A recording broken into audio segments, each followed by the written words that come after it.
طبعا خذي نوتشي جولدر بان يوروبيا بولناخ أدينة ديكابريا أي شيء شقوتش ومخ وبر بيخ ودنيا شامستخ شيء اسكش ومخ شدالين ديان أي شيء شقوتش ديان عوشقيات در إدير مشوين ديس تدلي ديس لردوتي خايت عوشقيات دويتان برلين غالا دوي برادبورغسكي وروتش دوشا إيش دال مغلا هرسن دل ديناش وديس تبقوا يات ديس تيشة يات وهر ديس تشي وي نوشي قوما يات ساعة قام خلاص يعني وتاعي وش ديس دوي سندر هرسن دلهم شة ميل خرا ده ويهوك مارشون غلات عطلش دوش ديان إيش وي غوش خيتات ديز أردولا ديز ديس تيشة يات كوي دالا مارش نوشي شو ديز بربلوي كوي مارش نوشي شو ستيش ميلوش نوشي شو نسمع Amin. Amin. Allahu Akbar. Allahu Akbar.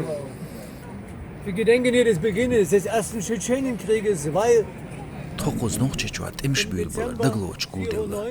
Örseçüyünü noqchechuya an khartsu adam halakdar dünyan yuh dakhayt.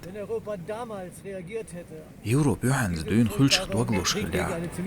Üş reaksiya khilya. Örseçüyünü noqchechua lilin qizal khilyatsar utsul yoq qiyarshi. Taghle problem khilyatsar. Germani yeri Europa heta semtsa khilir. Zolilo Harz Ogusha, Europan Qiechun Juk Ezer, Örseçü.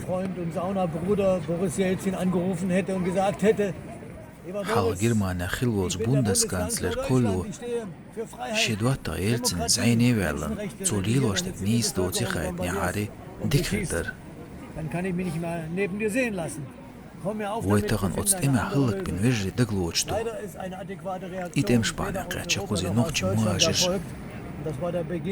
Heta Europan Politik semkhili har dikdirsin khirdar derik. Das hätte man verhindern können mit einer etwas besseren und klügeren Politik. Один из них не позволит. Хорошо.